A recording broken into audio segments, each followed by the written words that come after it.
I worked with Top Council for a while. Okay. In Kenya. And Ayuja has been there for a very long time, right? He's now based in Ghana. Where's he based? Ghana now. Okay. So back to West Africa. But But with Top Council or still still the regional director? Okay. He just relocated office.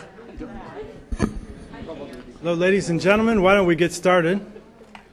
I want to welcome you all to the Woodrow Wilson Center. My name is Jeff DeBelko, direct the Environmental Change and Security Program here. It's a thrill to welcome you all on a Monday. Thanks for putting this down on your schedule and remembering on a Monday. We always fear putting meetings down on Monday.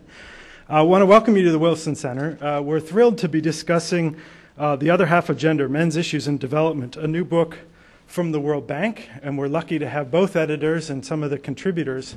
I hasten to say some of the key contributors to this edited volume today to discuss exactly this topic. Ian Bannon, one of the co-editors, was relaying a story here up front where he was giving a talk and hadn't gone into great detail about what he was going to be talking about, and he said that he got some expressions of surprise when he said he was going to talk about gender and he's talking about men. But that's exactly what we're going to do today and talk about the other half of gender in this program that, as many of you know as kind of regulars here at the Wilson Center, is really trying to understand issues of population, development, gender, and health issues, environmental issues, in a broader context of development policy, foreign policy, and even security policy and conflict. The latter of which is also some of the issues that are delved into with this new book in terms of understanding what role, how notions of masculinity are defined and what that means for conflict as well. So we're thrilled to have such a kind of august group of speakers. I'm going to be very quick because we did hand out the bios for you all. Maria Correia is the manager of the Multi-Country Demobilization and Reintegration Program in the Africa region at the World Bank. That's what she's doing now. She's also worked extensively in Latin America on gender issues, and she, along with Ian Bannon, is one of the co-editors. Ian's the manager of Conflict Prevention and Reconstruction Unit in the World Bank, and so as you can see, it's something that they can tell us whether it happens often or not. Some folks collaborating across units that may or may not work well together or often together within the bank, something that institutions in this town could do a lot more of, frankly. And then two contributors to the volume, Mary Amuyunzu-Nyamongo, and she can tell me how I've messed that up, but she's the executive director of the African Institute for Health and Development based in Nairobi, Kenya. She's very kind to come a very long way for a couple seminars, so we appreciate it. She's just gotten off the plane here recently, so we're thrilled that she's been able to join us. And Mary has co-authored a chapter in the book on Kenya. And Gary Barker is the chief executive of Instituto Promundo, whom some of you will remember in, I think, April of this year, talked about one of the chapters, one of, I think, the three chapters that he's been involved in this book, when he talked about gender and men and masculinity in sub-Saharan Africa and conflict. And it was through that meeting and in Michal Avni calling our attention to Gary's work that had Ian revealed to me that this was part of a whole bigger project, and so why we're here today to discuss the whole book. And I mentioned Michal Avni, who is the gender advisor of the Office of Pop and Reproductive Health at USAID and also coordinator of the Interagency Gender Working Group. Michal's going to make some comments as well, someone who wasn't involved in the book, but in some sense get started in what will be a good discussion. I should say it's Michal's office that is very supportive of the Wilson Center and the Environmental Change and Security Program in particular. We're very lucky to have this meeting and a number of meetings through the support of Office of Population and Reproductive Health. I think what I'm going to do is turn the floor over to Maria for some initial comments to get our discussion started. And thank you all for coming. I will say that we're webcasting the meeting, so we ask when the time comes for Q&A, we'll have a microphone. Please use that so the folks watching it live and then the archive video can hear your questions as well. So Maria, please, the floor is yours.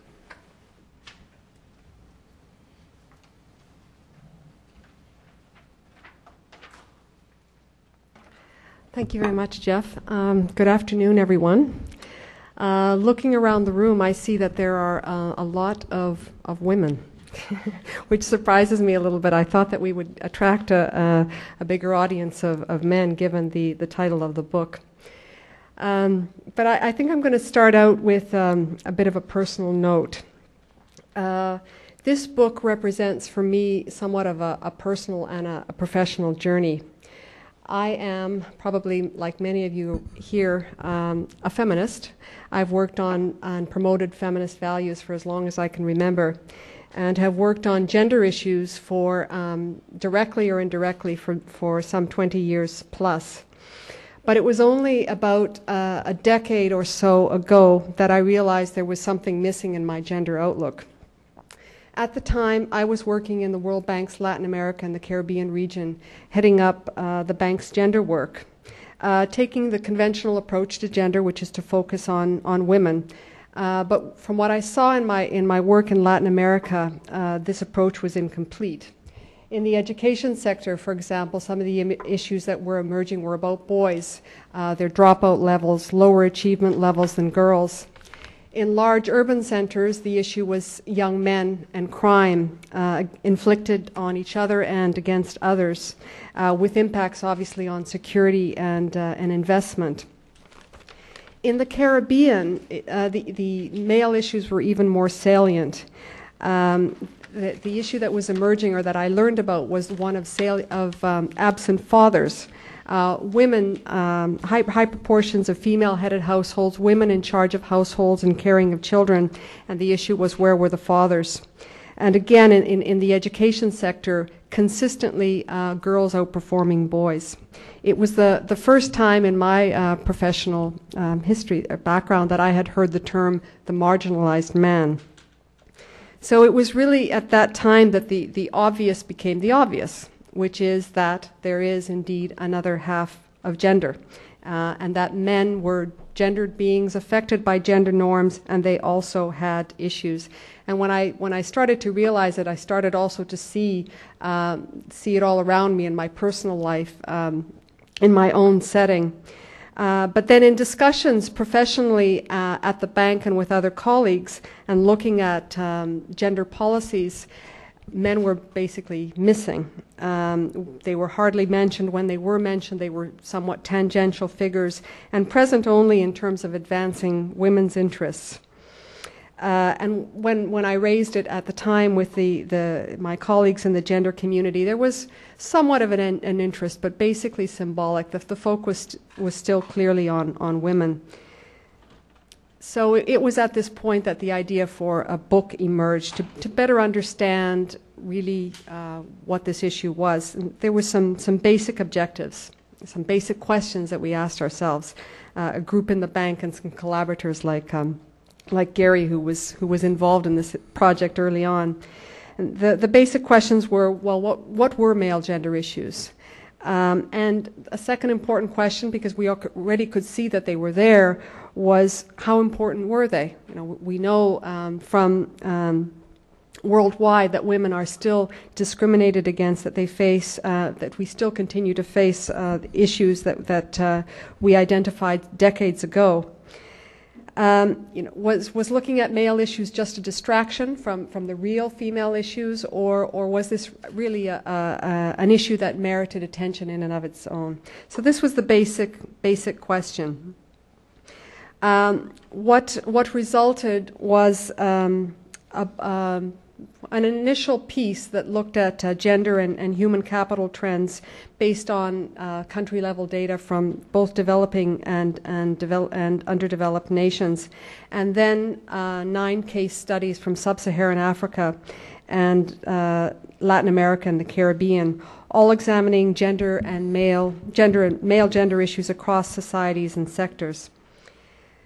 In the Sub-Saharan Africa context, we looked at, and this is work led by Gary, how young men construct masculinity throughout the continent and implications for violence and conflict and HIV/AIDS. Another piece on the Rwandan genocide from a male gender perspective. Another study on the historic marginalization of young men and how this has contributed to conflict in West Africa. And lastly, a piece that was led by Mary and a colleague in the bank on rural Kenya, how economic change has led to the collapse of rural livelihoods, and how that in turn has led to a crisis of masculinity among rural Kenyan men. In Latin America and the Caribbean context, we had various chapters, one looking at economic change, globalization and the impact on labor markets, the nuclear family and men's role within it. Another piece led by Gary on fatherhood in Latin America and the Caribbean and how that role for men has shaped their identity. This concept of male marginalization in the Caribbean family, conflict and masculinity in Colombia, and lastly another piece also led by Gary on growing up poor and male in the favelas of Rio de Janeiro.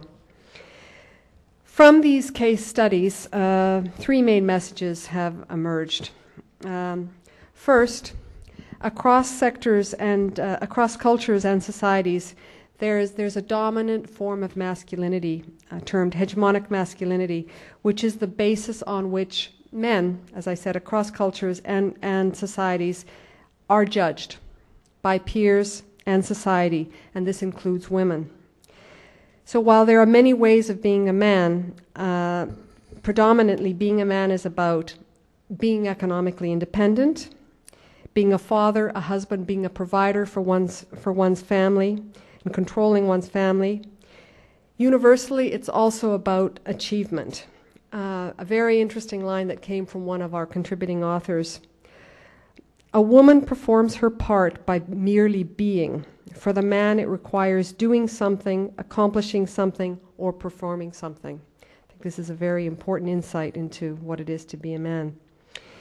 And from the work from Gary and others, for many men worldwide, we also see that achieving manhood is about becoming sexually active, and in some contexts with multiple partners. Lastly, it's also about exerting power over others, including women. The second key message is that for many men, one can imagine if this is the dominant form of masculinity, for many men, particularly poor men and those living in economically marginalized areas, there's a huge gap between their reality and what it is to achieve this normative masculinity. As I said, particularly for low-income men, but also in conflict-affected areas, in countries that have been torn by war, where economies have completely collapsed, for disabled men, for example. It's extremely difficult, as I said, if not impossible, to fulfill these roles.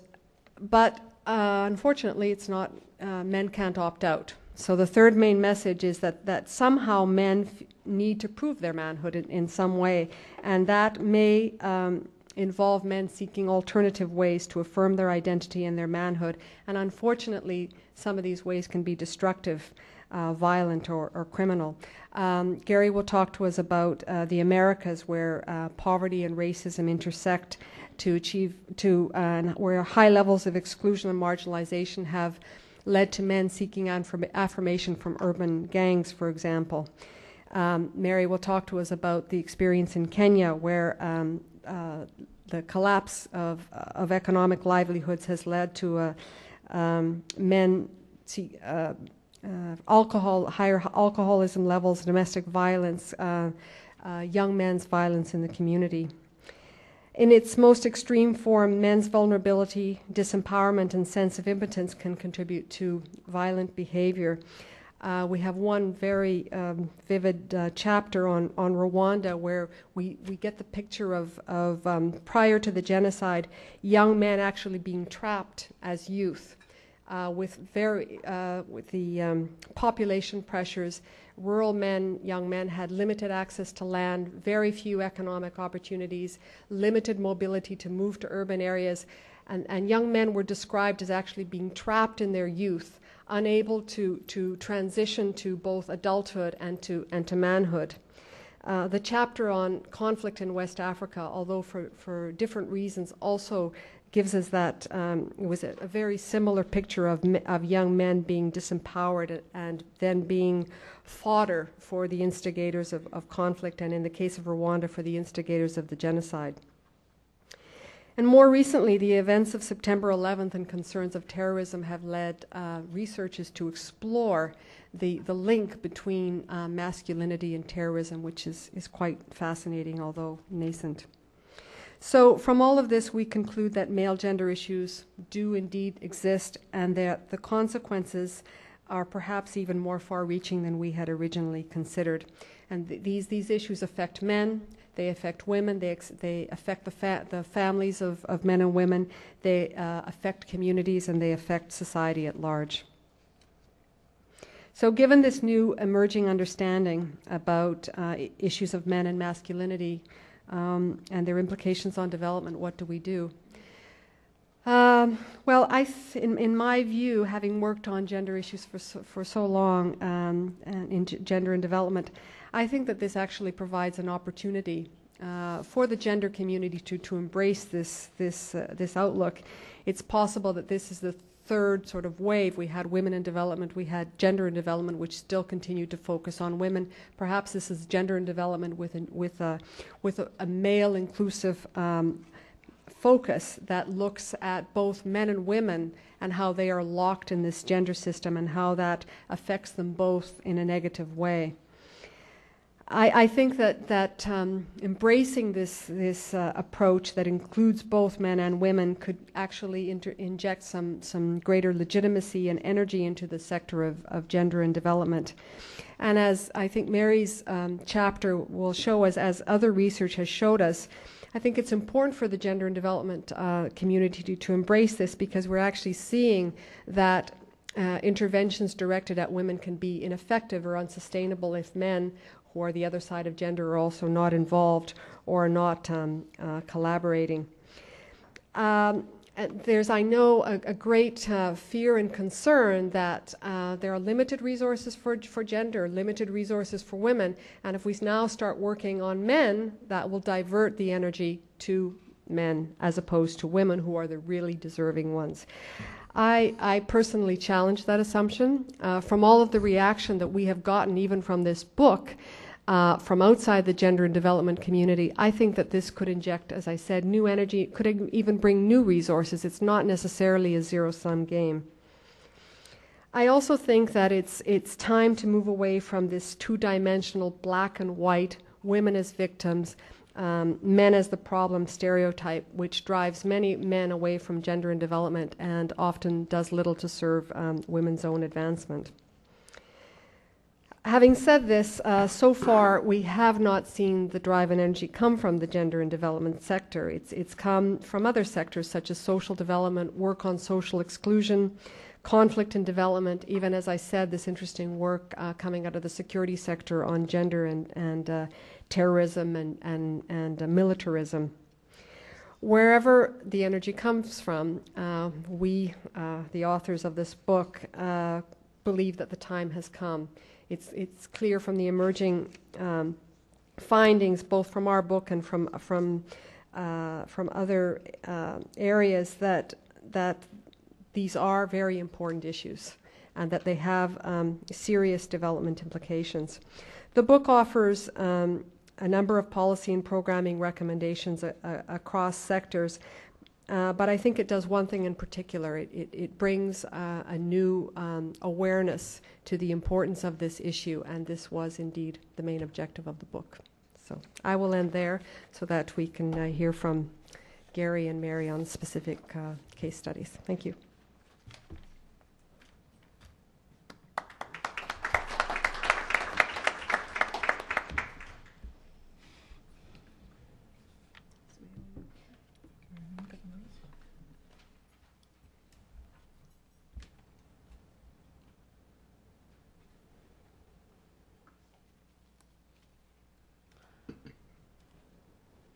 Good afternoon. Good afternoon. People don't greet in America. Okay, my name is Mary. Just call me Mary because the other two names can be a bit long and confusing. I came in from Nairobi yesterday morning. 7-hour difference, and that can be a bit confusing for people who've been to Kenya, know how disoriented you can get. But I hope I'll be coherent in this presentation.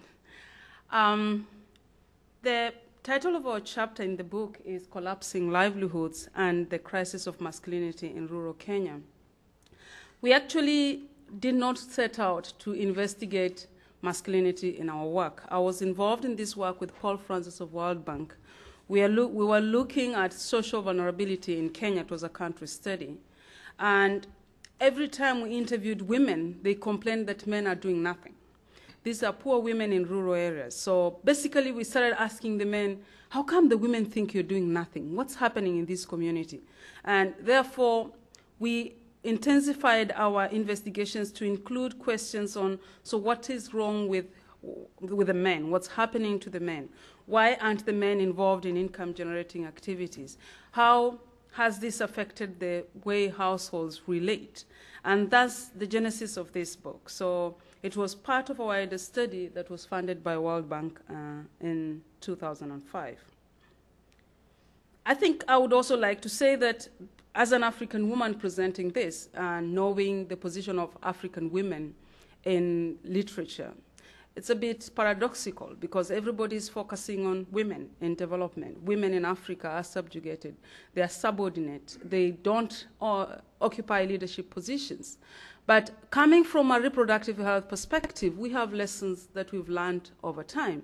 In HIV and AIDS, the more we focus on women, we have been losing the sight a little because women's vulnerability are based on men's behavior largely. And currently, we understand that for married women, being married is the highest risk factor. So, therefore, without addressing the issues of men, we are losing the battle.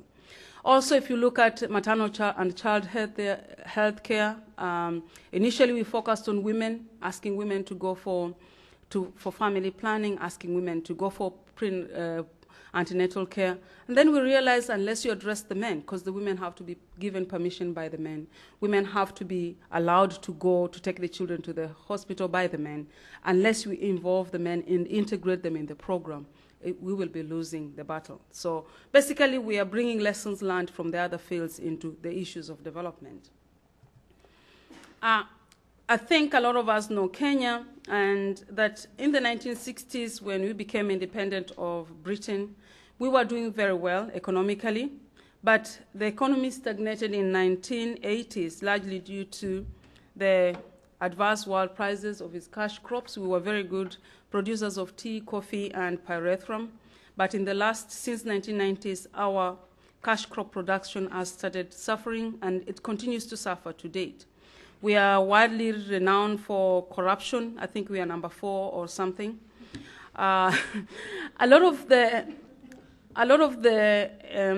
economy actually was based on proper management, but since 1980s, 1990s, there has been mismanagement, especially of agricultural cooperative societies that were vested with the task of marketing cash crops, and also the failure of the government to identify and support indigenous institutions and their capacity. Income poverty reached 57% generally in the country. In some areas, it's up to 80%. In some regions of the country, is around 35%, but on average, by 2004, 57% of Kenyans lived below the poverty line. The country's Human Development Index also declined to 0.5 in 2004. It is also noteworthy, however, that not everybody is suffering. We are also one of the top 10 countries with an unequal society, with top 10% of the country controlling 48% of the national income. So I think we need to bear this in mind as we go further into the presentation. 65% of Kenyans live in rural areas where agriculture remains the most important source of livelihood. 35% live in urban areas, but 70% of those in urban areas live in the slums. So basically also, even the 35% in urban areas, most of them are poor. In the last 5 years, the country has experienced a marked increase in rural crime. Basically, in the past, rural crime was an urban phenomenon, but increasingly there has been brutality, real crime, criminal activities in rural areas that are raising concern at the national level. There have also been marked changes in gender roles and relations in the country, mainly due to the intensifying poverty and inequality, increasing levels of unemployment. In some sectors, unemployment is up to 32%. The erosion of livelihood systems, as initially talked about, cash crops have been failing basically due to the changes in world prices and also poor production levels. And there has been a marked increase in women's participation in household provisioning, which is an issue that we are discussing today.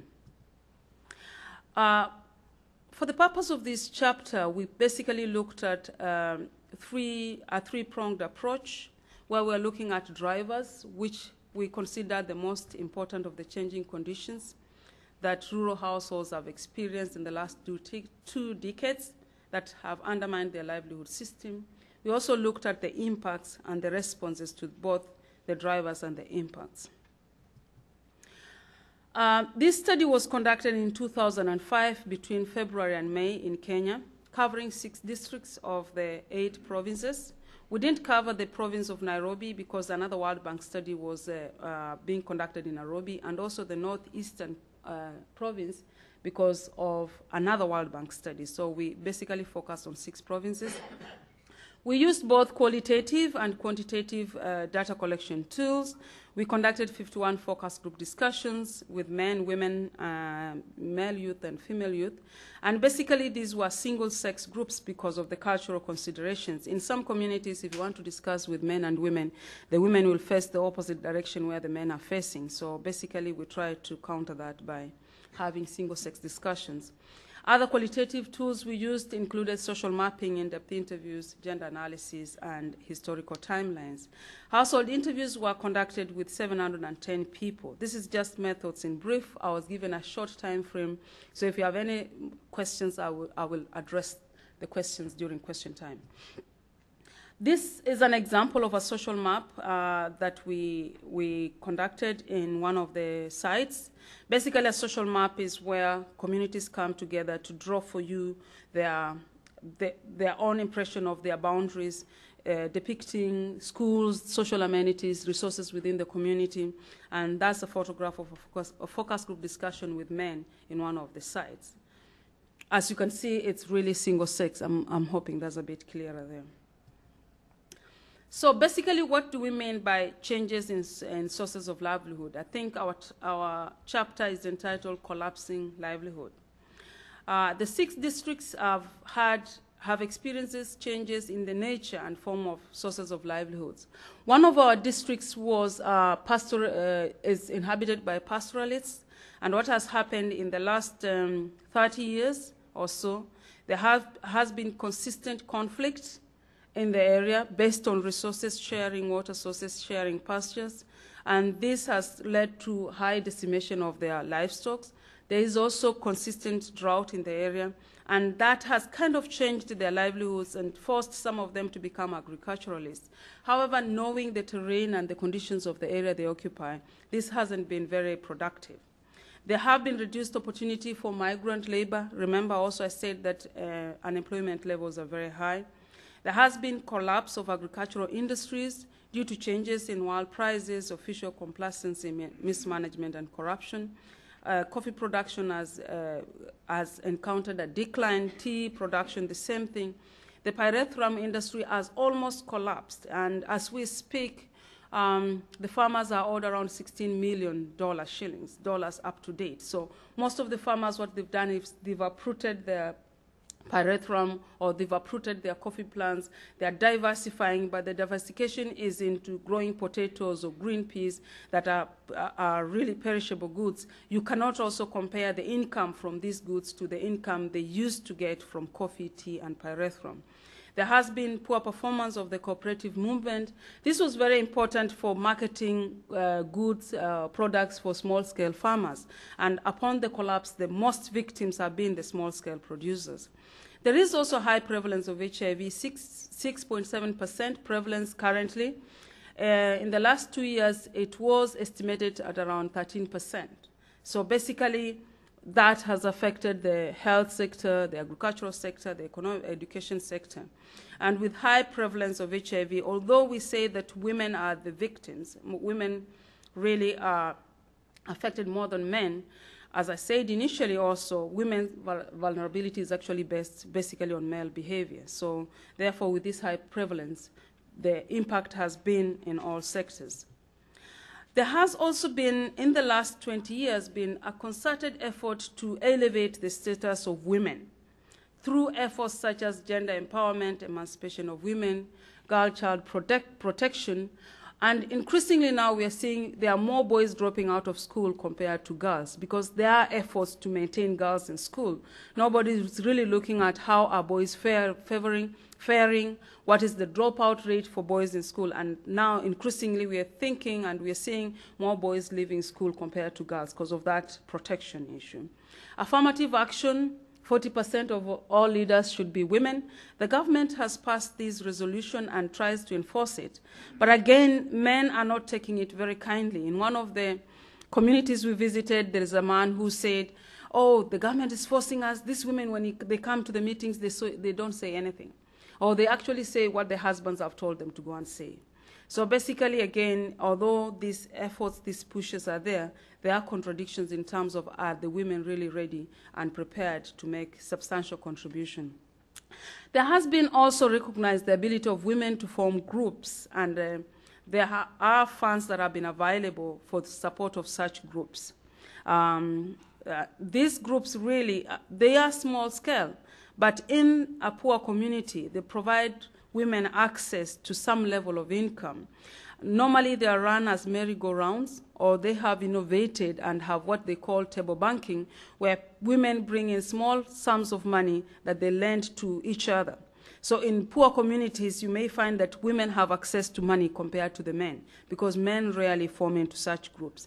What happened in the agricultural areas, men were actually formed into agricultural groups. So when pyrethrum collapsed or when coffee collapsed, the groups collapsed with them. And therefore, they do not have real such groups where they can borrow money, or they borrow money through their women, and therefore payments becomes a problem. It becomes the woman's problem. Women with access to their own income have become more assertive because they're more aware of their role in their household's well-being. Some men said that if a woman buys anything, she will go telling everybody, I'm the one who bought the cow. Did you see the cow? And this actually makes men very, very uncomfortable. Changes also have occurred in the marriage contracts. This is very important, especially for us, because bride wealth is part and parcel of marriage contracts. But where men are unable to pay bride wealth, it means that they get into this, what we call come we stay. And in come we stay marriages, the man doesn't have the control they have when they have paid cows. And some of my friends asked me whether cows were paid for me. And it's embarrassing to say, yes, they paid cows for me.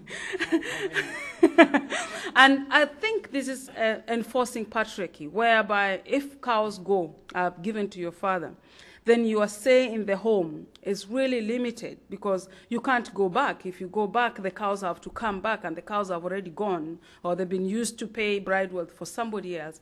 Therefore, women find themselves in this situation where even though you are generating the income, patriarchally, you are not supposed to make any decisions.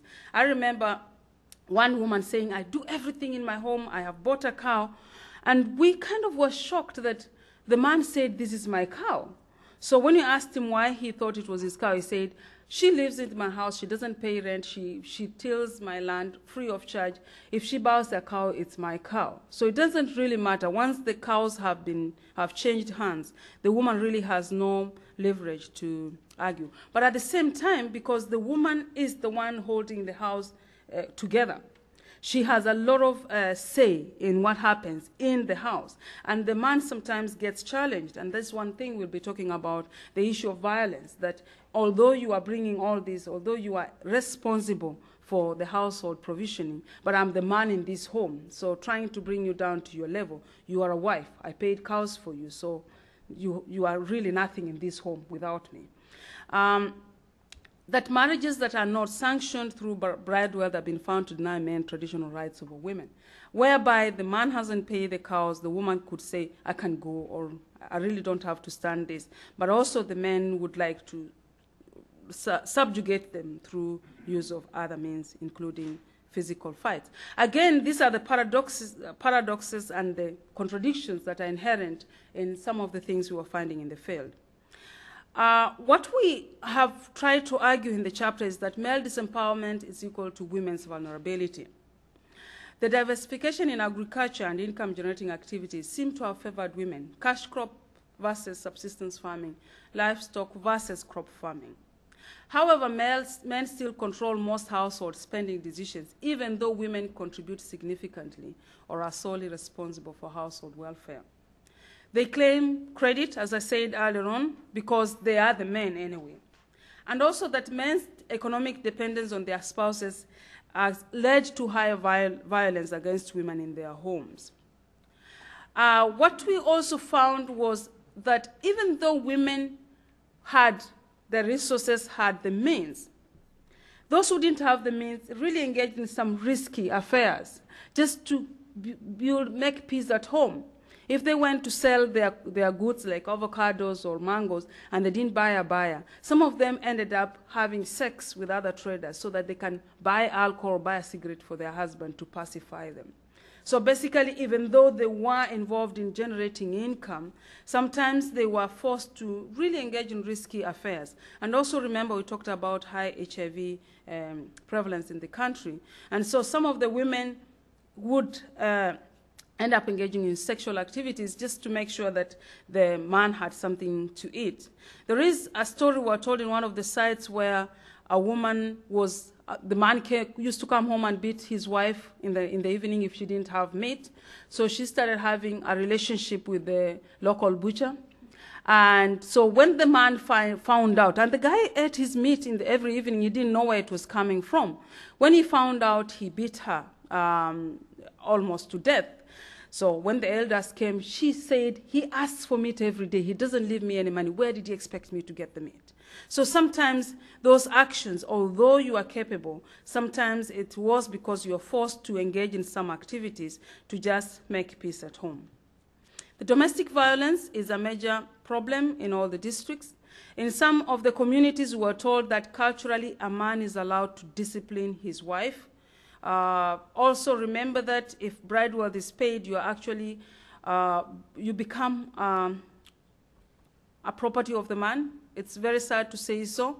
And the fact that sometimes women and children are lumped together. I don't know whether you know that women and children, and at a national level actually, we have a ministry for women, gender, women and children. So basically, those issues come to bear when it comes to the cultural aspects of the communities. We also reviewed the Kenya Demographic and Health Survey results that showed, I don't know whether you can see this, that women in employment, women with higher education really suffered higher levels of physical violence compared to uneducated women. Women who brought in some form of income really suffered physical violence. Talking to my friends in Nairobi, for instance, a lot of the lawyers, medical doctors, the ones you feel would not allow to be beaten, there is evidence that actually some of them get beaten. Some of them get really seriously bashed by their spouses. And basically what we concluded was the fact that it's a way of putting them in their rightful place. That once women get to certain levels of income or certain levels of education, they become rude and they need to put them in their place. There is also evidence that with the collapse of livelihoods, alcohol consumption has increased. In one of the communities, the pyrethrum producing communities, they actually related increase in alcohol consumption to the collapse of pyrethrum. The women said when we had pyrethrum, the men were busy. But since the collapse of the pyrethrum industry, they've taken up alcohol consumption more. The male youth and adult men were actually identified as the main consumers of alcohol, while women were the main traders. This could be due to several reasons: that men have become increasingly idle and therefore pastime drinking, that women are now brewing alcohol to make ends meet, which has increased the amount of alcohol in the community, that due to poverty, men can only afford local brews, which has enhanced the popularity of these drinks. So various aspects have contributed to this. But again, when it comes to facing the consequences of alcohol, a lot of women said when the man comes home drunk, he beats you up. When the man comes home drunk, he demands for sex, even if you are not well protected. So basically, although they are selling alcohol to make ends meet, they become the victims of alcohol production and sale. We also assessed depression, and the main causes of depression were poverty or lack of finance and domestic violence. The levels of depression were equal among men and women. But again, you can see that 66% of the community members said they were depressed people in their community, and 37% said they've ever been depressed. So the levels of depression among the poor local communities were quite high. And again, with alcohol consumption, with the domestic violence and other forms of violence, it is expected that depression levels would be high. We also looked at youth as victims of male disempowerment. We really didn't go out as Gary to focus on the youth, but we also looked at intergenerational violence. And what emerged was that tension between parents and their children is high countrywide. We did a media review covering 1999 to 2004. Among the pastoralists also, the education system was reported to have alienated the youth from their traditional way of life, which is really pastoralism, but has not provided them with viable alternatives because of unemployment levels. So the children go to school, they don't want to become herders, and they are idle at home. So this leads to a lot of conflict. And there was the intergenerational tension that these boys do nothing, whereas the boys are saying, our parents don't do anything for us. So that tension, and these people are within the same household, led to high levels of intergenerational violence. Households with fathers who abused alcohol experienced more tension and conflict, and also households that were polygamous also had higher levels of tensions and conflict. This table here just shows the causes of intergenerational tension and violence in the community. Access to land was the leading cause. And basically, if we remember that most of the communities are based in the rural areas and make a livelihood from their land.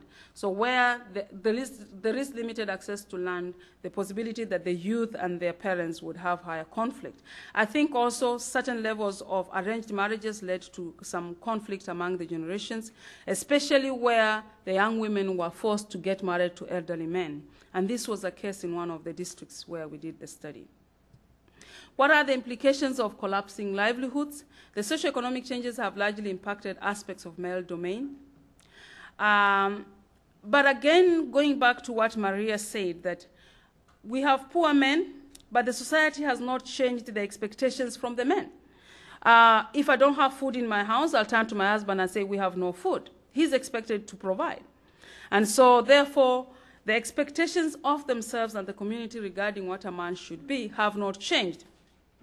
The impacts of social change clearly go beyond physical consequences to psychological and to the overall quality of life of the affected individuals.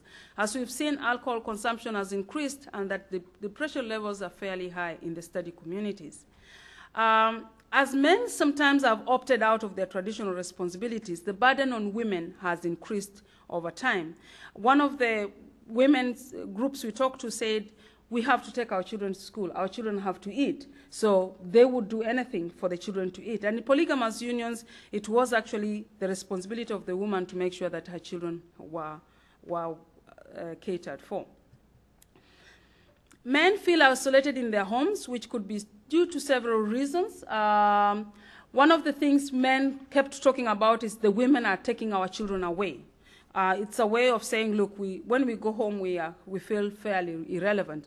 Those reasons are contained in the chapter. If you've read it or if you read it, you'll come across them. But again, what came out very clearly was that women took every opportunity to tell their children and to remind their husbands that they were responsible for the households, even though they were not supposed to be responsible. So in a sense that although women were doing all this, they felt it wasn't their responsibility. It was actually the responsibility of the man. And if the men were not in a position to fulfill those obligations, they had very few options other than to show that they were still a man through sometimes aggressive means. So the contradictions are also inherent in these statements. Women's economic independence threatens male ego, worthiness, and honor, leading to tension and conflict. That well-educated women were more susceptible to physical abuse. and that fear and anger were common reactions to household poverty, especially among women. I think this is basically challenging our economic perception of poverty. We kind of look at what dollar a day and how many people live under the poverty line without going deeper into saying how are the people who live under $1 a day coping? How are these figures really influencing the household relationships? How are they translating at the household level? And that sometimes there's fear and anger. It's just not towards poverty, it's actually towards the people who are supposed to be provisioning for the households. In conclusions, men find themselves caught between cultural expectations that they can hardly meet and the powerlessness they feel due to their inability to meet their family's economic needs. Marginalized men look for different ways of asserting their authority, mainly through violence, and that disempowered men increase the vulnerability of women to violence and other risk activities. I think this is a key message, actually, for us, that the more we focus on women, we may be helping the women without recognizing that we are creating new sources of vulnerabilities for them. And that we've talked about increase in alcohol and depression for both sexes, and that the relationship has suffered due to the poverty in rural areas. I think we need to recognize that. The focus of the government and development agencies on women and girls has largely sidelined men, who are increasingly finding themselves dependent on the women, who seem better able to develop alternative income-generating activities. Okay? But again, in the context of inadequate access to quality public services, the pressure on men is very high. One of the issues somebody raised was, what kind of a man will not be able to treat his own child? And that in itself is a failure on the part of men. What kind of a man would see your child dying and you can't take a child to hospital?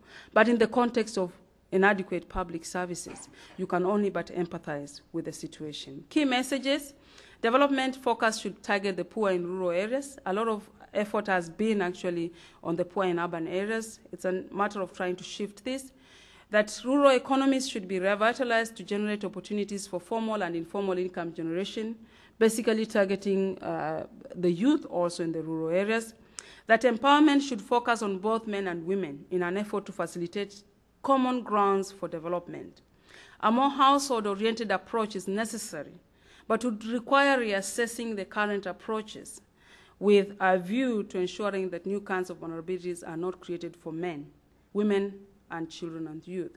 Basically, what I'm saying here is that although we need both sexes to be the focus of development initiatives, it's important to reassess what is currently happening in the various communities and see how to build upon this without impacting negatively on one effort. Like Maria said, it's not an issue of saying, like, we now are focused on women long enough, let's shift the focus to men. Is how do we support households so that we don't have any of the groups vulnerable to disempowerment? The rule of law should be enforced to improve security. As I said, rural crime has increased in the last 5 years. There is need to better understand the causes of violence in rural areas. We should devise mechanisms of addressing violence that should be put in place in taking into consideration the social, cultural, and economic context of the various communities. And we need to analyze the kinds of programs that can be effective in supporting the redefinition of male identities and their role in Kenyan households as necessary. Because again, male identity is not something that we've looked at from an African perspective. We always feel the man is the dominant, the man is strong, the man is the provider, the man will do this. But in poor communities, we found that when they are unable to do that, it really impacts on their relationship with their families, with their children, with everybody around them. And therefore, it's important to conduct more studies to understand this a little bit in more detail.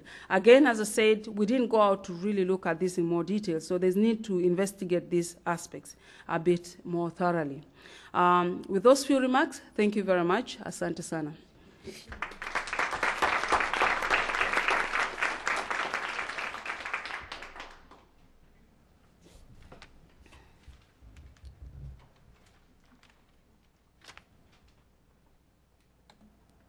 This here.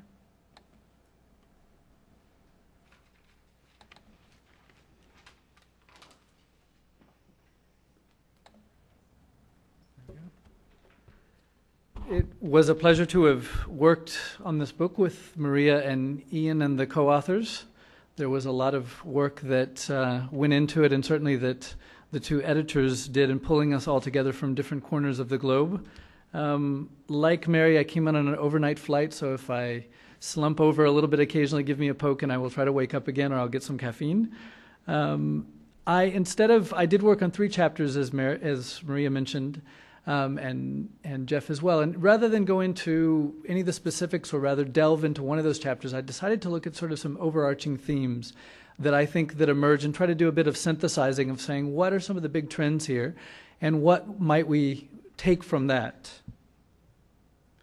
I think some of the driving questions that are in the 3 chapters that I worked on, but also that go throughout the book, are: why does masculinity matter? Why do these salient versions of how men are socialized, how they're encouraged to act, why do these matter for the topics that we're concerned about, ranging from conflict to income support, to reducing women's vulnerability to violence, to broader health issues? Why does it matter in the International Development Agenda? And can men and boys and masculinities change? I think we have lots of data that men and boys and masculinities change all the time, but that drives to the next question of, can that change take place quickly enough that it matters in the lives, particularly of women and girls, and men themselves, I would say? And if we know that change happens, how can we perhaps speed it up? And I'll start with that first one of why masculinity matters.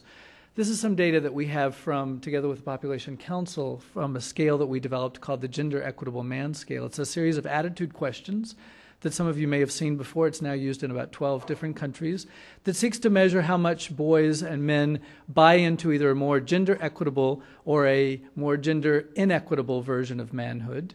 And we see very clearly a number of associations there. This one shows partner violence by men on the blue bar here. 17% of men who were the least equitable in terms of how they measured on the scale were 4 times more likely to have reported using physical violence against their partner, their current partner or most recent partner, compared to the one in the purple there, where it was only 4% of those men who had reported that.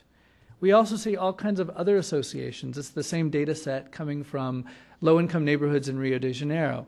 If you are more unequitable or low equitable, you're also more likely to have been arrested or been involved in other kinds of conflicts. In the use of similar kinds of scales in other parts of the world, including South Africa, the US, the UK, buying into a set of traditional norms around what it means to be a man have been found to be associated with delinquency, higher substance use, lower condom use, and higher rates of violence against women. Of course, other issues are at play there as well, but I think it is quite important to show this kind of data to say the version of manhood that a young man or an adult man buys into, believes in, accepts, or whether he critically questions that version of manhood is directly related to some of the key behaviors and key issues that we're interested in questioning. I think Mary's presentation highlights quite clearly the issue of what does it mean for young men becoming men when this socially recognized version of manhood is in short supply. And we see that happening in sub-Saharan Africa. We see that happening in South Asia, where we've been doing some work together with Population Council. We see that directly in our work in Brazil. Worldwide, this association between manhood, to be an adult man, as having to be the provider, and achieving this adult manhood is not something, as Mary pointed out, that is automatically attained, but must in fact be achieved by acquiring work, acquiring land, showing that you can somehow support yourself and usually have to form a family. Issues of sexuality come into there as well. The question of, we often talk about the fact of how much of young women's sexual activity, whether it's their first sexual encounters or later, are either coerced or based on pressure. And while it is important to recognize that young men's sexual activity may be more self-willed, as we listen to the discourses of young men, much of their sexual behavior is driven by social expectations around them. Their peer group, others around them. In fact, the practice in some parts of the world of older men taking younger men to sex workers, as well as this notion that many young men tell us of feeling that their sexuality is in fact performed for other men. We saw in Mary's example, and certainly other parts of the world, that violence is often part of the socialization of boys, whether it's in the home, violence from parents against children and looking at very gender-specific patterns in that violence, whether it's men's use of violence against women that we've highlighted, and men's use of violence against other men. We see in many parts of the world that extremes of violent manhood emerge when these legitimate or work-based forms of manhood are unattainable. And I think it's important to recognize that not every socially excluded or low-income man is carrying out violence against his partner or getting involved in gangs or getting involved in other kinds of conflict activities. It's often only a handful of men who are doing that, but I think it is important to recognize that association. And then finally, as we look, whether it's in the case of sub-Saharan Africa, whether it's Asia, whether it's Latin America where we work directly, there's tremendous variation in terms of how young men react, how adult men react to these trends. There's tremendous ability for young men and adult men to question these social norms out there. There's change happening all the time, and there's a level of local realities that I think, while I'm trying to make point to some big trends that emerge out of this, I think we have to be careful that we do look very closely at those specific contexts. I'll talk first about the issue of Rio de Janeiro, a context where, as Maria mentioned at the very beginning, we've been working directly with young men, particularly in low-income settings where gang-related violence is quite prevalent. We see, in the case of Brazil, sorry that the scale down here at the bottom is in Portuguese, but what we see in the middle bar is the homicide rate per 100,000, 188 per 100,000 young men ages 15 to 29. These are homicide rates that mirror countries in war situations or ongoing conflicts. That's a homicide rate 7 times the population in general in Rio de Janeiro, and even younger than young men in other parts of Brazil. To give you a sense of how some of these issues play out in very culturally specific ways, we have the issue of young men seeking employment. These are mostly young men of African descent. These are young men who are socially excluded then on the basis of social class as well as on the base of ethnicity, and the trend that Mary reported in Kenya of young men dropping out of school at higher rates than young women are after the age of 12. We end up then with a conflict setting that has young men against young men, that is drug trafficking groups vying for territory with other drug trafficking groups. We have young men who are in the wrong place at the wrong time. They're more likely to be out of their homes than their sisters or female peers are, so they're more likely to be in places where this violence takes place. And then we also have another armed group called the police, behaves in not really any better ways than I would say that the gangs do, and is in fact the perpetrator of much of the violence against young men. And incidentally, the police themselves, I think, are a category of young men also caught in the crossfire. We end up, in the case of Brazil, and this is based on 2002 census data, where we're missing about 200,000 men between the ages of 25 and 29. That is, there are 200,000 fewer men than there should be, given death rates by other causes, aside from homicide and secondarily traffic accidents, that is, other external causes. The Brazilian Census Institute has projected that by the year 2050, Brazil will be missing 6 million men. Missing because if homicide rates were along the lines of the world average, the vast majority of those 6 million men would be around. Again, showing a very clear gendered pattern to violence, to homicide, and showing the direct impact in men's lives and, of course, women as well. We can go to another part of the world and find similar trends, but also spelling out in some very culturally salient and specific ways. We've been working together with Population Council and a partner organization called Correia in Mumbai, in some of the slum areas in Mumbai. Very clearly listening to the voices of young men, you hear a salient version of manhood, Asli Marg, a real man. He is virile, he's aggressive, he's willing to fight. And a very context-specific question he's also got to, on the one hand, protect his sisters and mother. On the other hand, he has to also show that he dominates the women around him. We see a very culturally specific manifestation of this in the form of sexual harassment called eve teasing, the touching of girls and women in public spaces, touching their bodies, making comments to them. In one sample that we carried out, more than 80% of young men said that in the last 3 months they had done this at least once against a young woman. Lots of concerns about sexual performance, masturbation, also quite specific to the context of India. We've got a political specificity there as well of local Hindu and Muslim groups recruiting young men for different forms of political agitation, often involved in some blaming, that is, telling Hindu youth that you don't have a job because the Muslim youth are getting a better access to quotas and job schemes than you're getting access to, and Muslim leaders doing the very same thing. Again, playing up on the fact that they're able to convince young men who are out of work and not finding other ways to achieve manhood, that by taking up arms or even using your fists, or even when there's not weapons involved, here are other ways for you to achieve manhood. I won't go too much into the question in Sub-Saharan Africa because I think Mary has done a very good job of that. I think it is worth pointing out and reinforcing this notion of the age hierarchies that are quite prevalent in the context of Sub-Saharan Africa, particularly the big men, the older men who decide, in fact, when young men can become men. If we look at a context where men have to have money, the bride price question, and that decision is not necessarily your own earning power, but typically your family deciding when you have access to cows that the family has so that you can form a family, when you have access to land. These are not necessarily self-defined moments when a young man of 25 in Sub-Saharan Africa decides he wants to get married and form a family. He is dependent on other men, typically older men, who may have a vested interest in not allowing him to become a man, make those decisions. And I think we see that as one of the underlying tensions, only one of them, I think, related to young men becoming involved in conflict settings in the region.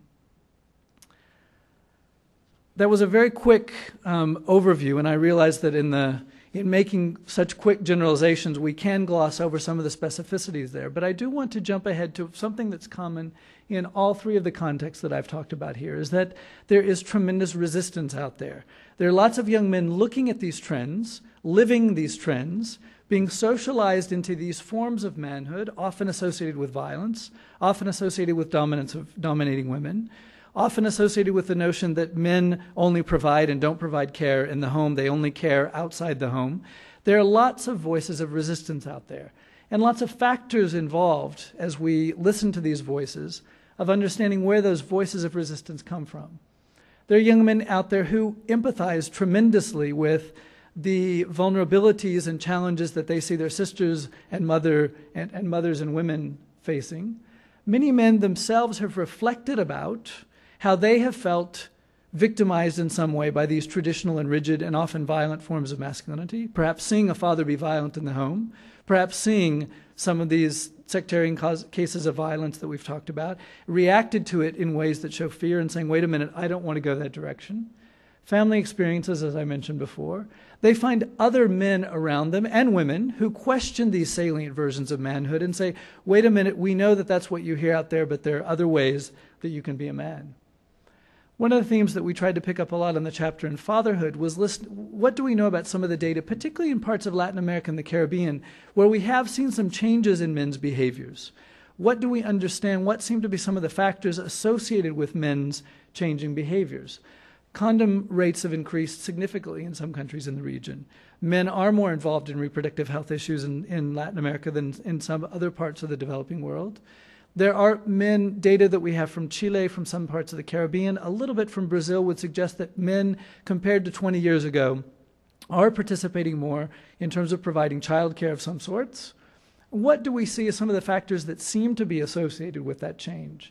One, individual characteristics. There are things like this critical reflection that I talked about before. Higher educational attainment seems to matter. When we looked at our data set related to the GIM scale in the case of Brazil, men with higher education, usually that meant some or almost secondary completion, typically showed more involvement in the family and more gender equitable norms. Situational factors are important. We know that men change in relationships. Short-term unemployment issues, we see examples of men, in some cases, usually not wanting to do it out loud, often wanting to hide it. If the woman is working, we do see cases of men in low-income settings taking on increased burdens in the home. As I said before, they'll often close the shutters. They don't necessarily want other men to know that they're doing that. They don't necessarily feel that they get social recognition of that. But in very small-scale ways, we do see some men changing in those ways. The broader contextual factors, there are men who perceive that manhood and how they can treat women has changed. They're aware of the women's empowerment, new legislation in much of Latin America in particular that has made violence against women a crime. New laws and policies in the case of Latin America. There's also been a number of paternity support laws on the books, child support laws that have changed men's behaviors in some settings where we have data. And then the question of relationships and role models, again, that I brought up before. And this goes in, it's both men and women. I think it is important to recognize women's roles as well in the raising of boys. Many men tell us about the expectations from their partners or their mothers, their female partners or their mothers, about in terms of being an important factor that may drive some men to change behaviors. I think it's important to note and to confirm that we also have data that programs can lead to change. This is some data from an ongoing review that we're carrying out. I think I may just move the chair here. You can see the end? Yep. This is from an ongoing review that we're carrying out together with the World Health Organization, looking at programs, evaluated programs working with men and boys in the areas of sexual and reproductive health, maternal and child health care, HIV and AIDS, fatherhood, and what we call gender socialization, sort of a broad category that often brought all of those together. The effective, I won't go into the ranking, but basically effective referred to there was some evidence using a reasonably rigorous design for evaluation. There was some evidence of behavior change on the part of the men who participated. So we see that about 25, almost a fourth of the programs could show some kind of behavior change. Promising meant that they were able to show some kind of attitude change. It was usually attitude and knowledge, but we were more concerned about the attitude one, 38% of those. And then unclear, there wasn't enough evidence to get a sense whether the change was really significant, whether there was enough change there, either at the level of attitude or knowledge, to confirm. But we do show that 2/3 of those programs were able to show in the short term that men and boys in some way either change their attitudes or change their behaviors. And I think it's important, particularly as we look at the gender field where we often have some very pessimistic discourses about men, to say that in fact in well-targeted programs with men and boys, we can measure change. We also did a second cut on that and tried to look at those programs that we called gender transformative, using a bit of Gita Rao Gupta's definition and colleagues of gender transformative versus gender neutral, etc. Those programs that showed some evidence in the program description of taking masculinity and gender norms into account in their intervention. That is, it was more than simply trying to get men in the door for getting a prostate cancer exam or to come in the door with women as partners in terms of MCH, but actually took into account questioning salient versions of masculinities into their interventions were even more likely to be effective in producing either behavior or attitude change. You can see the 44% here, the biggest bar, were effective among these 27 programs. So about half of the programs were gender transformative, and they were twice as likely to have been effective in achieving behavior change. So I think this reaffirms the notion that if we take masculinity into consideration, if we take these norms into consideration and make part of our interventions a critical either individual, group, and community-wide and even broader-wide reflection about what it means to be a man, to offer alternatives to men about what it means to be a man, I think there's some evidence that would suggest that such programs are even more effective. Then we'll move to a few final considerations. As we looked at these programs, some of the programs that we visited and featured and described in the chapters in the book, I think it's clear that these programs are extremely small scale. Even the work that we're doing in Brazil, doing together with colleague organizations in the case of Mumbai, we're reaching 1,500 men in slum areas that may have a total population approaching 1 million. Those were still very small scale in terms of how we're taking these up, how we're including them in public institutions such as the school system, vocational training programs, etc. We've got a long way to go to think about that. We're still largely measuring individual change. I think we've got to figure out how do we measure changes in underlying social norms, in social constructs of gender, so that we take this beyond kind of our individual focused interventions. I think we still see lots of interventions that are focusing on men on the one hand, women over here, as if we're still talking about two realms of gender as opposed to looking at gender as relational. As I said before, we've done very little, I think, still to take this to the policy level. What could be done in terms of ministries of health, ministries of education, ministries of social welfare? There's a couple of interesting examples out there, including what's called the Gender Machinery in South Africa, which is one product of its 1994 constitution, has been a national level review board that's also taken to the provincial levels of reviewing all public policies with a gender lens and actually including some discussions there about men and gender as well. Again, long-term impact of this, we don't have much data, but I think that's the kind of thinking to say, are we thoroughly looking at social policy? Are we thoroughly looking at public policy and seeing where men and development also fit in here? Perhaps as Maria said, that we're going to gender and development with inclusion of men. It should be, it seems self-evident that gender does mean men and women, but perhaps we have to say for a while, gender and development, including and meaning men too. I think there's a need to look at what might be some key gateway behaviors out there. There's some theoretical basis to think that changing the way that children interact with adult caregivers from the earliest moments of life, if children see men and women acting in gender equitable ways and sharing roles and responsibilities in more equitable ways, that has a perhaps long-term multiplier developmental effect. I think that's something that needs to be talked about a lot more. Particularly if we look at some promising policy examples from Latin America, where, as I mentioned before, some of the child support legislation, where we begin to see some changes in men's behavior when they're held legally accountable for having to provide for the children that they fathered, whether they live with those children or not. We have tremendous examples from a far different setting than where we're working in, either in Latin America or in sub-Saharan Africa, but the Scandinavian paternity laws, for example, and paternity leave, I think are having tremendous impact in terms of men's roles in families. We, in the international development field, particularly looking at developing countries, have repeated often the fact that women, in terms of income transfer programs, when the money is put in the hands of women, more of that goes to the well-being of families and children. While that is true, and the data is quite overwhelming in supporting that, I think we have to be careful of asking, are we reinforcing traditional norms? Are we letting men off the hook?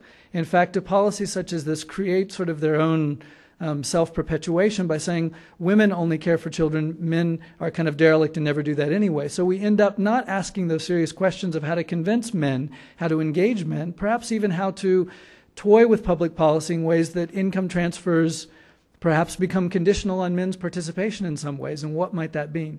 Taking into account all the vulnerabilities that Mary and others have cited, how might we test some income transfer models like that are certainly quite common and prevalent in Latin America, but also being used in parts of Asia and a little bit, although certainly not as much in sub-Saharan Africa. And finally, to end on the point of when we take, I think it's important to talk about a feminist approach, but also to say a feminist approach is not exclusive to an approach of engaging men, nor is it exclusive from a children's rights perspective. And while it may sound utopic, I think it is important to say that we're engaging men for their own good. We're engaging men because men who are more involved in caring ways in their relationships usually report that they're better off. From data that we have in sub-Saharan, in parts of North America and in parts of Western Europe, men who report satisfying relationships with their spouses and their children have lower rates of heart disease, lower rates of being involved in accidents, lower rates of alcohol use, and a whole array of other things that are good for men in and of themselves, as well as why we think this is important for work with women and why we think it's important for the well-being of children. One of the questions that often comes up is what's in it for men to change? And just I'll close on one example. There's a data set from Sweden and another one from the US that compared men in married or cohabitating relationships with children. So these are fathers living with the child and their partner. Those men who reported higher use or higher participation in domestic activities, higher participation in childcare, reported more and better sex than the men who were less involved.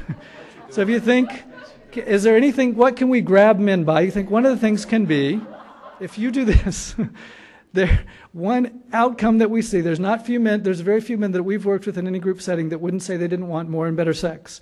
So if we have, I think it is important to recognize there are things that men get out of this as well.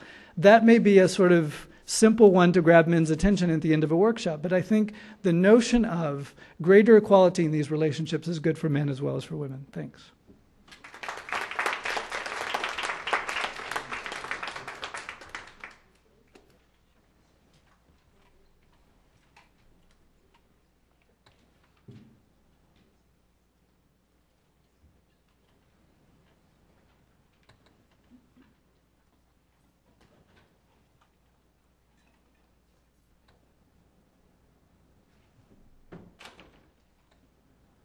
How do I do this? This is not my forte. Well, I'd like to thank the Woodrow Wilson Center for inviting me to participate in this panel. Thank you. Particularly because I did not contribute to this book. They asked me to come and speak a little bit about implications for programming. And so that's what I'll be doing. I want to start, though, with a few general observations from reading the book. I was struck by the author's consensus that indeed gender approaches thus far have ignored men and have focused almost entirely on girls and women. Our transition from women in development to gender and development has been slow. And even now that we consider issues of socialization and gender constructs and their effects on development, our focus remains on girls and women's disempowerment, lack of participation, and underachievement. Another consensus in the book that I think is even more striking and almost revolutionary is the consensus that we must address the underlying traditional socialization of boys and men, what we call hegemonic masculinity, and begin to examine and expand male norms, identities, and acceptable roles of boys and men. My other observation in reading the book, however, is a lack of agreement on how to approach men in this context of gender and development, or what angle to take. Some of the authors focused on men as gatekeepers, namely the need to address hegemonic masculinity because it results in men's dominance over and subordination of girls and women.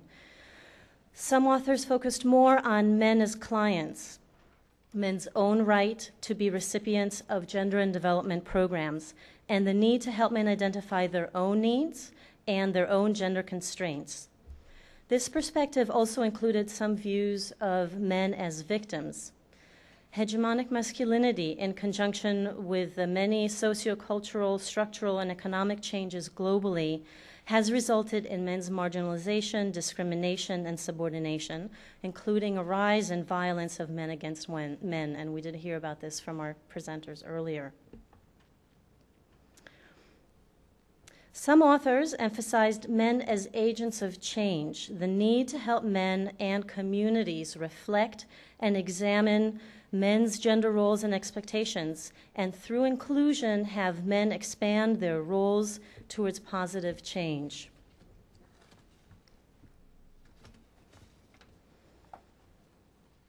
It's likely that all of these three angles or perspectives are legitimate and need to be considered when addressing men in development, but they clearly have different implications for programming.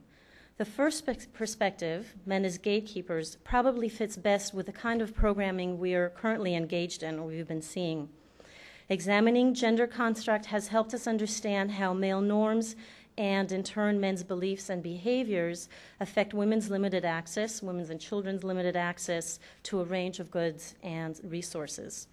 The second angle, men as clients or recipients of development initiatives, provides more of a paradigm shift, which I think would require a lot more discussion within the development community.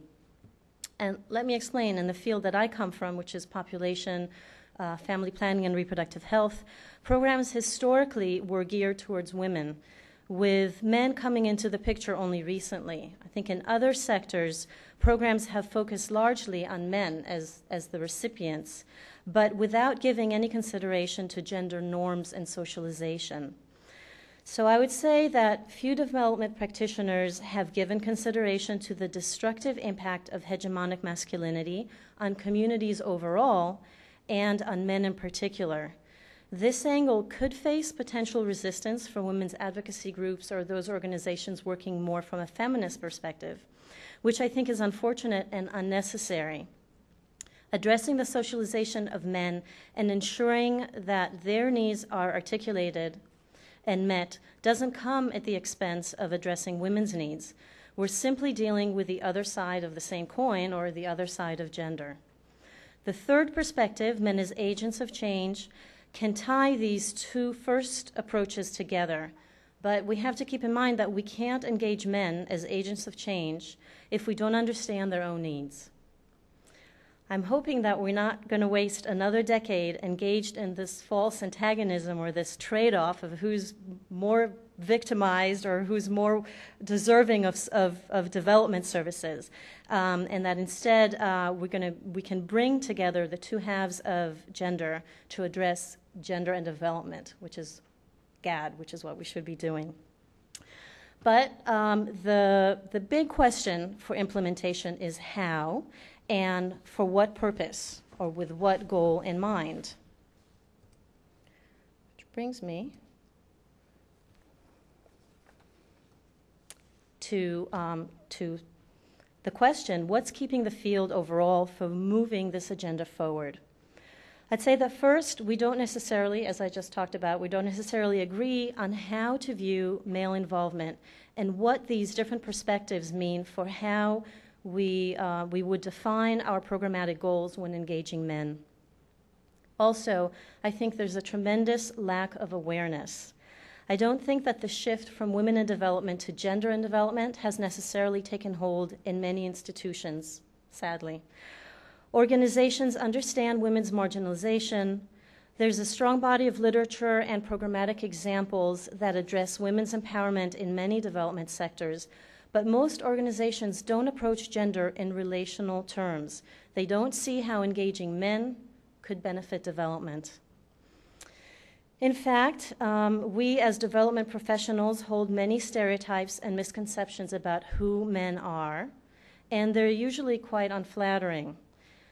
And I think that this tends to obscure the potential for constructively engaging men in development. Another major challenge is the scarcity of development professionals who are skilled in addressing gender. So in order to engage men constructively in development programs, there needs to be a larger cadre of skilled staff who can do this kind of work. And then finally, we lack programmatic models for how to engage men in different sectors and in different geographical and cultural settings.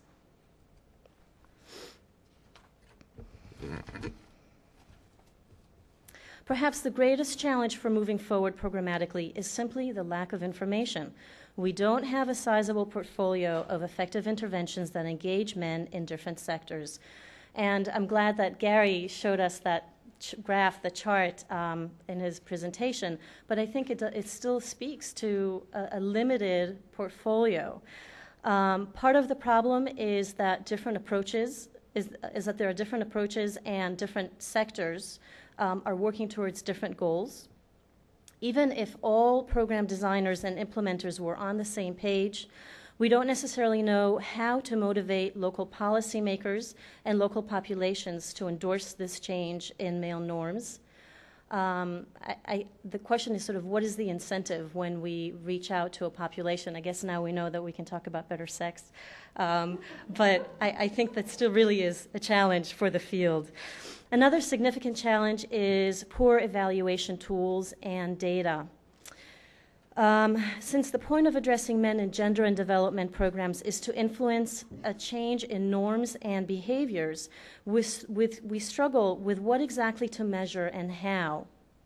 Are we talking about measuring a change in attitudes, a change in norms, a change in behavioral outcomes? Are we talking about measuring it at the individual level or the larger aggregate? So we need tested and proven indicators to be able to measure progress and impact. There's also a strong need to share information on tested and proven approaches to engaging men in development initiatives, and that's across regions and across sectors. And finally, we don't know much about how to replicate small initiatives, as Gary talked about, in other cultural, how to take them from one cultural setting to another geographical location, and how to scale them up so that there is larger impact.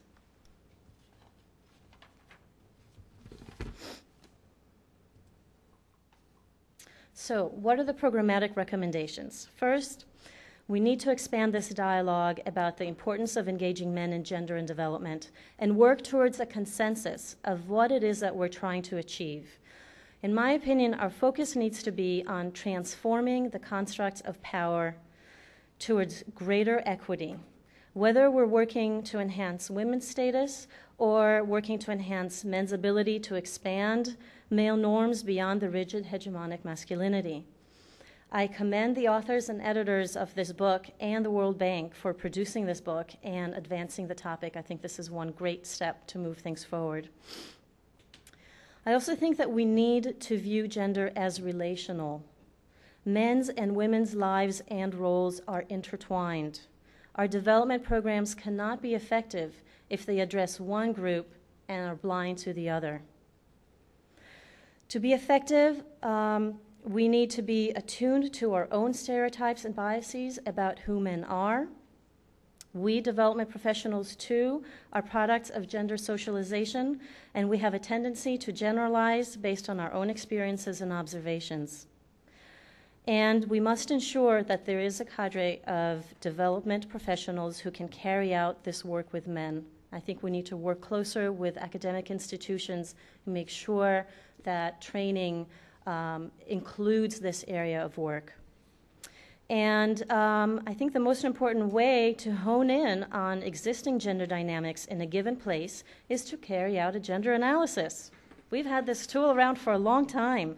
Gender analysis can give us an accurate picture of local norms and expectations of males and females and how they may affect and be affected by our development interventions.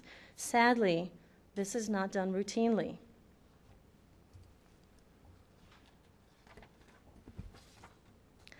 Moving on, we need to advocate that work with men be incorporated into existing development initiatives. I'm not sure that we want to invest resources in standalone programs. I don't think we want to set up a parallel and separate structure of men and development projects, but instead really make sure that current gendered initiatives address both men and women. If our focus is on examining hegemonic masculinity and on changing rigid norms, male norms, we should take advantage of the 30-plus years of programming in behavior change communication, community education, mobilization, and mass media. For example, in the field that I come from, family planning and population, we know a lot about how to change norms around fertility and desired family size. And we should be able to apply these techniques and methodologies to male socialization. We need to also work on the policy level to bring about structural changes that would allow boys and men to change their behaviors and expand their accepted roles in society. And I know I sound like a broken record. We must invest resources in sound evaluation, including the development of tools that can be used in multiple settings. If we want to expand our knowledge of effective interventions and build a portfolio of best practices, we can't get our colleagues in the field to do this kind of work if we can't tell them how and what to do. I think this is really important. And finally, we need to collect and share this kind of data across sectors and countries. And it has been very difficult because we're all working in different sectors and different agencies. So how to share this information, I think, remains a challenge and a recommendation for doing some work on it. And my parting words, I want to leave with you with this quote from the book, which I think really sums up the issue and kind of looks forward as well. Addressing gender issues ultimately will require liberating men and women from the straitjackets of gender norms, constructs, and pressures. Although this process has begun for women, efforts for men are incipient. Thanks.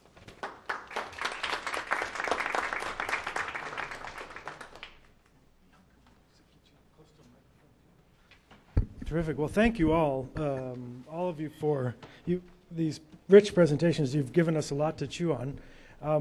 What we'll do now is have a discussion session. I think what we'll do is perhaps take a couple of questions and then let the panel respond to them as opposed to going one question, one response, just so we can try to get plenty of questions on the table. So who would like to kick us off? And if I could just remind you to let us know who you are before you pose your question, that would be great.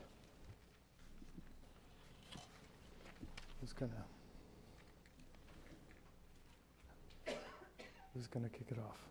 Stunned them. I did, yeah. Well, you gave them a lot to work with. Who would like to be the first? Well, I'm going to ask a question. I'm going to ask a question of Ian Bannon, who has been able to get off the hook so far. No, that's not fair. We wanted to try to leave some time. But Ian, as many of you know, who at least from my world coming, a lot of the environment, natural resources aspects and how it connects to development and some of these health and population issues as well, certainly gender, is someone who has had some seminal work in that, and I'd be interested in his sense of how these issues run in parallel and what kind of intersections they've had from the insights there, where we are also talking about often issues that are not necessarily put in this larger development end or conflict construct. And in some ways fighting for a seat at the table to have these issues taken on board by very folks who have very established notions of what it is the subject of the work and what is not. And so how that experience informed his work on this and how the two things connected.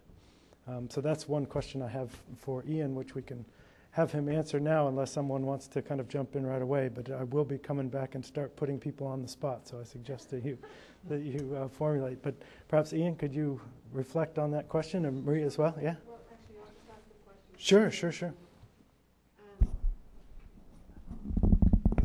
I was wondering, Gary, you flipped through the PowerPoint presentation very quickly, and you didn't give us a flavor of the difference in sub-Saharan Africa.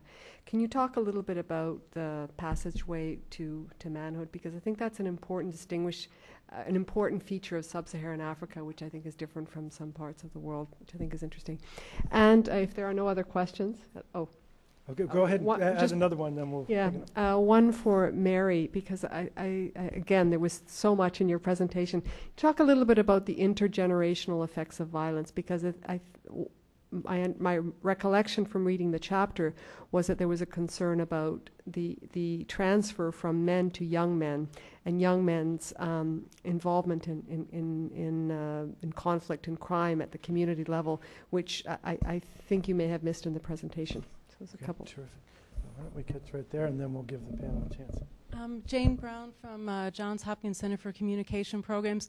Kind of two questions. One is, as you're seeing men change and become more gender equitable, I'm wondering how what you see in terms of the reaction of women. Is there some resistance to this? They're used to men kind of being a certain way, and that's what they respond to. And somewhat secondary, a lot of what you were talking about Brazil really reminded me, and actually in all the presentations, of what I see in the African American community in the U.S. And so I'm wondering if there's any lessons learned from that, or if you could maybe pass on some lessons to them, because I think many of these issues are relevant, and I'm not sure how much work is being done around these issues of masculinities. Okay, terrific. Who would like to kick us off? Gary, you had one, and from Maria. I think I did go quickly through there because I think partly Mary touched on it, and we talked a bit about it in the previous presentation I did here at the Wilson Center, was looking at I think compared to the other examples that I gave from India and from Latin America, there is a lot of cultural energy invested in rites of passage and very clear social reproduction of those systems of rites of passage in the case of sub-Saharan Africa, whether it's the taking groups of boys and girls in different groups, of course, into the bush, as done in some parts of West Africa, whether it's the circumcision rituals that are practiced in parts of East Africa and parts of South Africa. There's a lot of cultural energy invested in sub-Saharan Africa of marking what is expected of boys and what's expected of girls. Even with urbanization, and Africa continues to be a predominantly rural continent, but even with urbanization, there's a lot of investment in maintaining those rites of passage.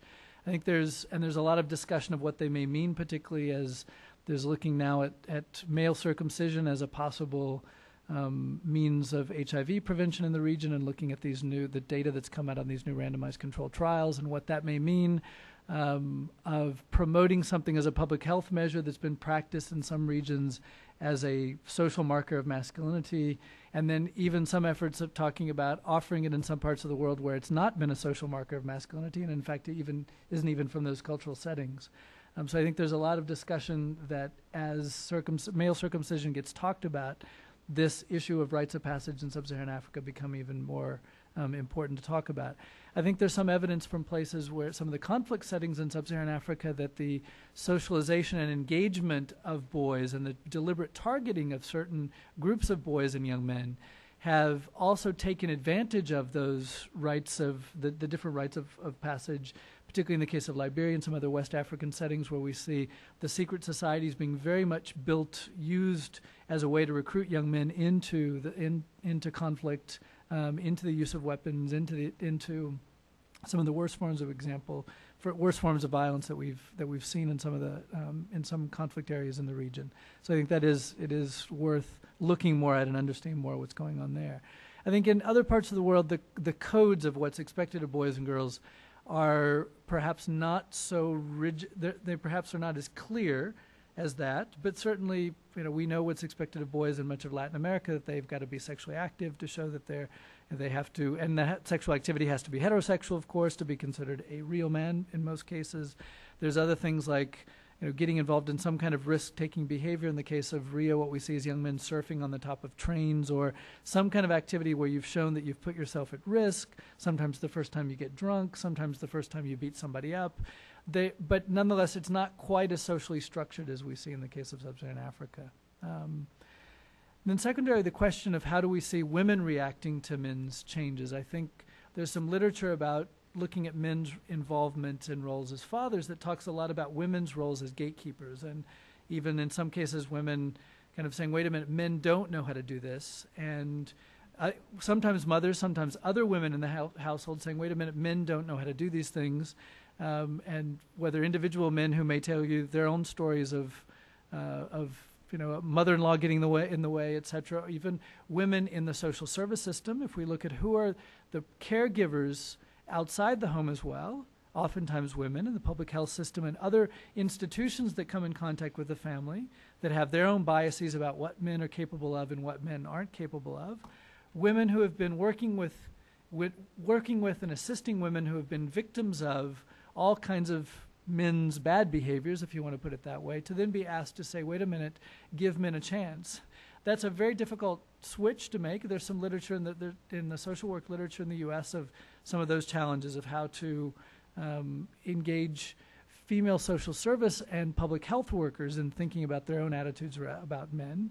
I think we've done a lot of work in Brazil to try to engage, and we have at the moment a special ministry of women's policy that's been instituted under the Lula administration.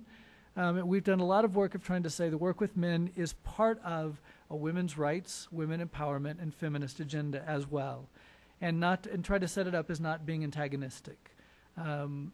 That doesn't mean we've always been able to, but I think at least to try to say from the very start, we're not talking about two different interest groups. We can find common grounds here. I think there's been some work in the U.S. to look at the common interest of the child, but with some moments that seems to work, some moments it doesn't.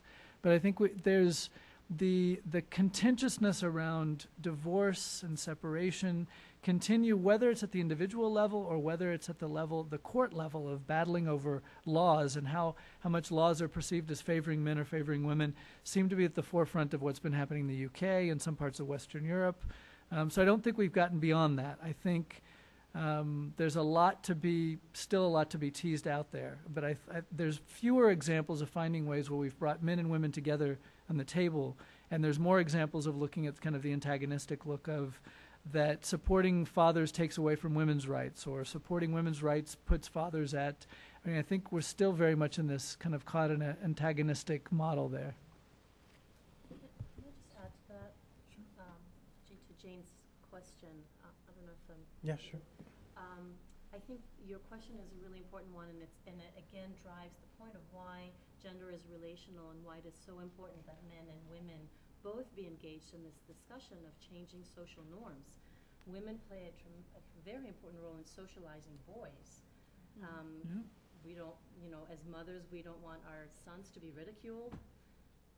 There's so many forces, so I think it does drive the point of why it is so important that both men and women need to be engaged in this discussion of changing norms. Just to respond to the questions of rites of passage, although the form is changing, the content is still the same. For instance, the separation of boys when they're circumcised to live in a bush for a month may have stopped, but when a child or when a boy gets to 12 years, they are circumcised, and some of the stereotypes are still passed on to them. This happens even in the urban areas. For instance, they either take the child to the rural areas or the child is circumcised within Nairobi, for instance, but the social norms are still part and parcel of that circumcision period. And therefore, mothers are really the reluctant ones to change. And the separation between you are a child, now you are a boy, or you're a man. You are a boy, now you're a man. It happens very simultaneously. You get circumcised and you become a man. And even me as a woman dealing with it, I have a son who got circumcised, and just adhering to some of those things, you can't go into his room, you can't bathe him, you can't do this. And it was difficult for me to adhere to them because I think I have to bring him up differently. But he is just not my child. He belongs to the family. He belongs to my father-in-law. He belongs to my own mother, who comes to the house and says, oh no, this is a man now. You can't continue treating him like a child. And so even for people who are educated, who know the need or who appreciate the need to bring up their sons differently, the social pressures are so much on the woman that sometimes you end up conforming. Not because you want to, because this is no longer just your child. He's a man. He belongs to the community. I just want to then respond to Maria's comment regarding the intergenerational violence. What we found is that we have high unemployment in Kenya, for instance. We have university graduates without jobs. We have people who've gone to school and are well educated, who live in the rural areas, have no opportunities. I think in the chapter we also talk about connectedness. For you to get into a college, you must know somebody, or for your child to get a job, you must be connected to somebody. And ultimately, the people who suffer are the poor because they lack those kind of connections. And therefore, remember also we talked about land being the main source of livelihood. And land is traditionally passed from parents to their children, from fathers to their sons. And when the pieces of land become very small, it becomes impossible for the man to continue splitting them. And that becomes an issue of conflict. In some cases, we found young men who said there were squatters on their father's land. They were married, you have 5 children, they have 3 children. They've not been given a portion of the land that they can call their own. And therefore, that's a big source of conflict. Again, in terms of intergenerational violence, is the whole shift of alcohol consumption to younger men. Initially, it was very well regulated. It was for older men. It was linked to ceremonies and other functions. But with the easy availability of such alcoholic drinks in the communities, you find there's a lot of conflict between young men and parents, especially those who drink. And again, this is a generalized kind of perspective. Not all households are like this. And some of the communities community members talked about religious households having less conflict. People who are committed to some kind of religion, either strong Muslims or strong Christians, or in households where you have the parents as teachers or as nurses, there was less conflict. The more marginalized men were men who were unemployed, whose farming activities had collapsed, or who were engaged in alcohol consumption, or those who were in polygamous unions. Actually, those men who had more than one wife, or who had 3, 4 wives, felt more marginalized because they really didn't belong to any of the households.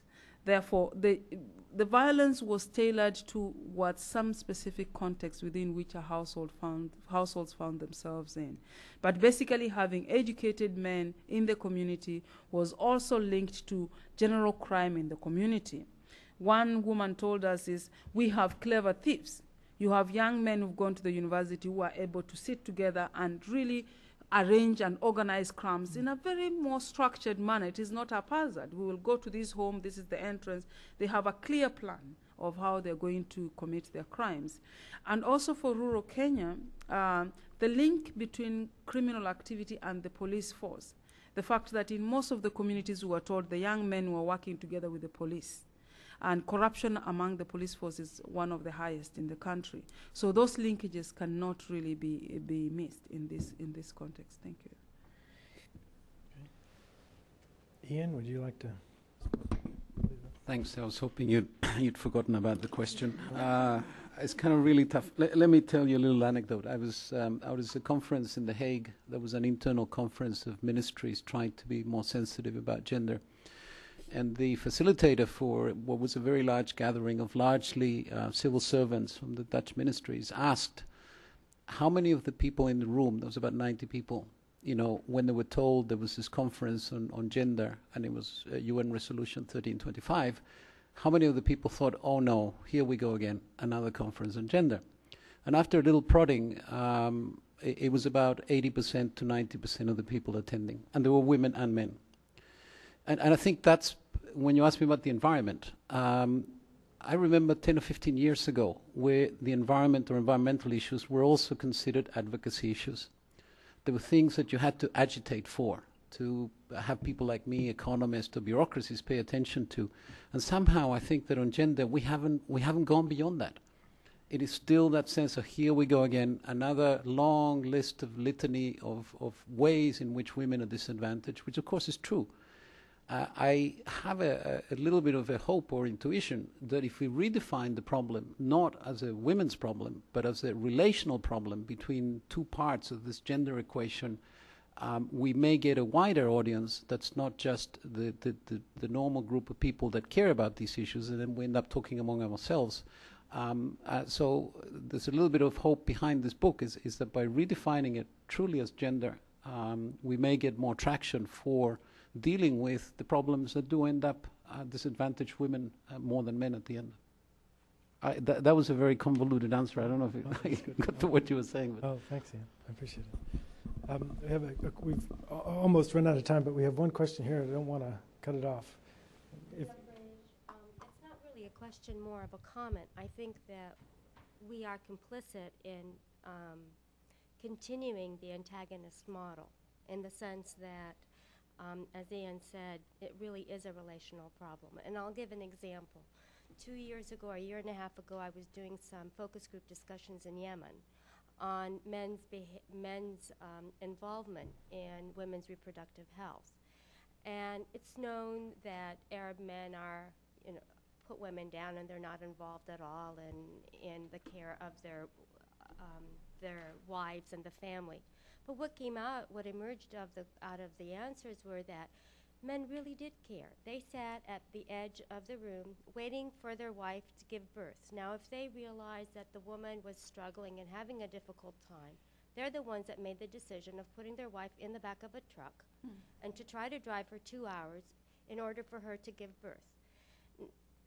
The story is, if we bring out this kind of a story and share that rather than just focus on women who are victims of the circumstances they're in, but rather than focusing on the victimization, on men's caring about and women recognizing that the men do care, I think that that shift will help us move away from this antagonistic model.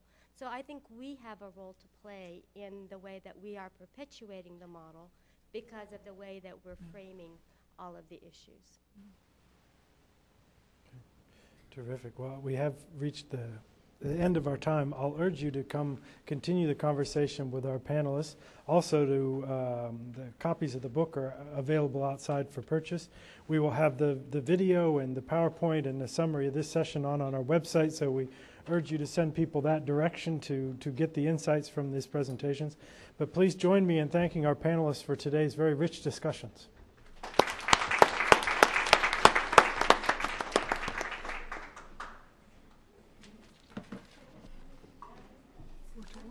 presentation, please mention the good sex. Okay. Okay. I need to change mine. Huh? Yeah. The good sex. Yeah. The other thing is, please. People woken up at the end of the. I would also mention the rites of passage. Okay. Not so much. I had a bullet point, but I think in the time I knew it was because it takes You about 5 said minutes to 15 explain. minutes. I know. Yeah. What all But 15 minutes? I think that it's such an important part, especially the Okay. last point about the conflict and Yeah. that not so much on the reproductive health.